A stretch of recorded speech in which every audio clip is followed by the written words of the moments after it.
Another one. We the best. Welcome to Shapeshifting Part 2. In this Part 2, we're going to work with what we had in Part 1. Remember, this was a square, a perfect square that we turned into a circle by clicking on this tool, the shape tool, and we dragged it in. So if we drag it back out, it goes back to what it was, a square. So this is a square, and this is a circle. We're going to delete this one. We don't need it. Now, we want to create something out of these three shapes, right? The circle, let's keep it as a circle for now. Let's reduce the size, keep on one side. We want to draw a boy, and this is a square. So to manipulate this shape, okay, we have to make the edges breakable, bendable, flexible, manipulatable by pressing Ctrl Q to curve it, or right click on the shape and click on convert to curves, Ctrl Q. Right now the edges can be edited, so we simply click on this edge, stretch it out, click on this edge and stretch it out,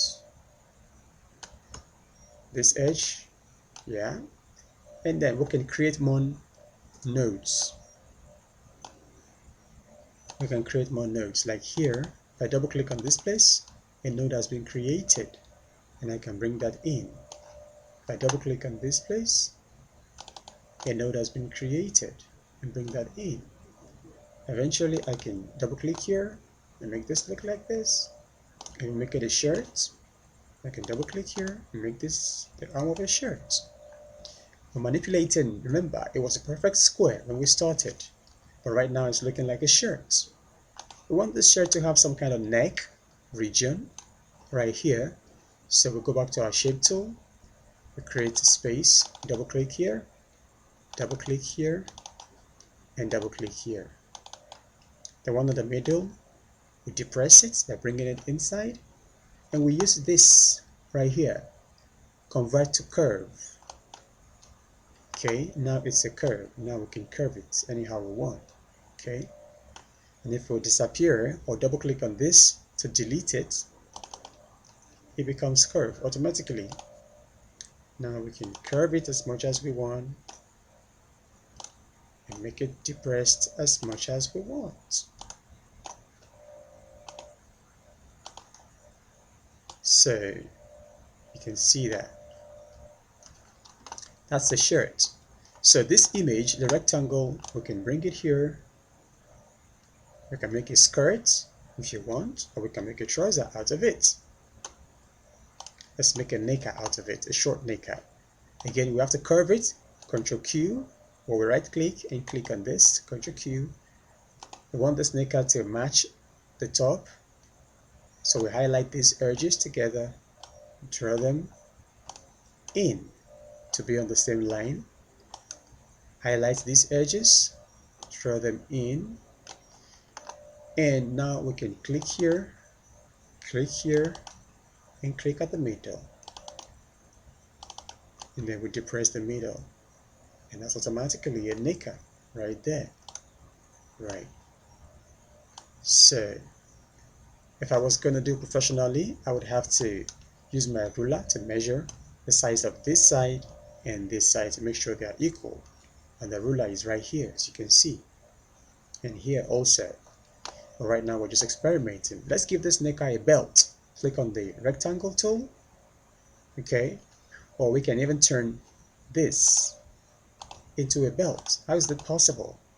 All right, we'll left click, we'll drag it up, and then we'll right click to release it. Let's do that again. I'll delete it. Another way to do that is to click on this and duplicate it.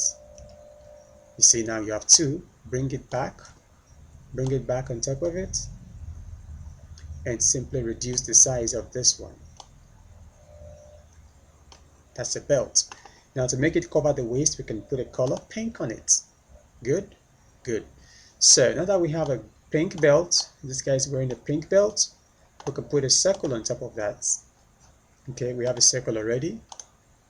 Okay, let's duplicate the circle so that it doesn't get lost. I'll take one and bring here. That's quite a big head for a belt. Make it smaller and make it darker pink or deeper pink. And now that's a belt.